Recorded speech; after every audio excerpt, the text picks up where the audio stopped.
নমস্কার বন্ধুরা।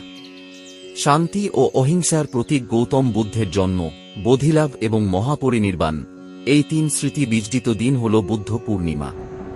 এই বিশেষ দিনে আমাদের কিছু কাজ যেমন পরম পুণ্য বয়ে আনে, তেমনি কিছু ভুল কাজ এড়িয়ে চলা উচিত।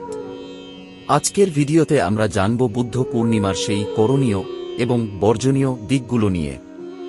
এই পবিত্র দিনে নিজেকে শুদ্ধ রাখতে নিচের কাজগুলো করার চেষ্টা করুন। ১. পঞ্চশীল প্রার্থনা। সম্ভব হলে সকালে স্নান সেরে সাদা পোশাক পরে বৌদ্ধ বিহারে গিয়ে বা বাড়িতেই বুদ্ধের পূজা ও পঞ্চশীল প্রার্থনা করুন। ২. দান ও সেবা। দান করা এই দিনের বড় মহিমা। অনাথ আশ্রম বা দুস্থ মানুষদের অন্নদান করুন। পশু পাখিদের খাবার দিন। ৩. প্রদীপ প্রজ্বলন। সন্ধ্যার সময় বাড়িতে বা মন্দিরে মোমবাতি ও ধূপ জ্বালিয়ে চারপাশ আলোকিত করুন, যা মনের অন্ধকার দূর করার প্রতীক। ৪. ধ্যান বা মেডিটেশন। অন্তত ১০ থেকে ১৫ মিনিট শান্ত হয়ে বসে ধ্যান করুন। এটি মনের অস্থিরতা কমায় এবং বুদ্ধের শিক্ষার সাথে সংযোগ স্থাপন করে। ৫. অহিংসার পথে চলা। দিনভর সবার সাথে নরম স্বরে কথা বলুন এবং কারো মনে কষ্ট দেবেন না। কি করবেন না? পুণ্য লাভের পাশাপাশি আমাদের কিছু নেতিবাচক কাজ থেকে দূরে থাকতে হবে। ১. আমিষ আহার বর্জন। বুদ্ধ পূর্ণিমায় মাংস বা ডিম খাওয়া থেকে বিরত থাকুন। এই দিনটি সম্পূর্ণ নিরামিষ আহারের মাধ্যমে অহিংসা পালন করা উচিত।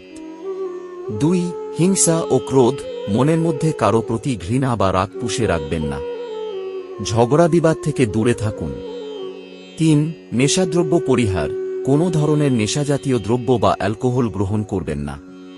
এতে মনের পবিত্রতা নষ্ট হয়। ৪. অসততা। মিথ্যে বলা বা কাউকে ঠকানো থেকে নিজেকে বিরত রাখুন। ৫. জীব হত্যা। ছোট কোনো পতঙ্গ বা প্রাণীকেও আঘাত করবেন না। বুদ্ধের বাণী ছিল, অত্তদীপো ভব, অর্থাৎ নিজেই নিজের আলোকবর্তিকা হও। এই পূর্ণিমায় আমাদের প্রার্থনা হোক সবার মঙ্গল এবং বিশ্বজুড়ে শান্তি। ভিডিওটি ভালো লাগলে লাইক দিন এবং প্রিয়জনদের সাথে শেয়ার করে বুদ্ধ পূর্ণিমার মাহাত্ম্য ছড়িয়ে দিন। সবাইকে বুদ্ধ পূর্ণিমার অনেক অনেক শুভেচ্ছা। সব্বে সত্তা সুখিতা হন্তু। জগতের সকল প্রাণী সুখী হোক।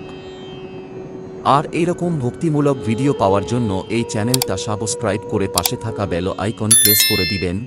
ধন্যবাদ।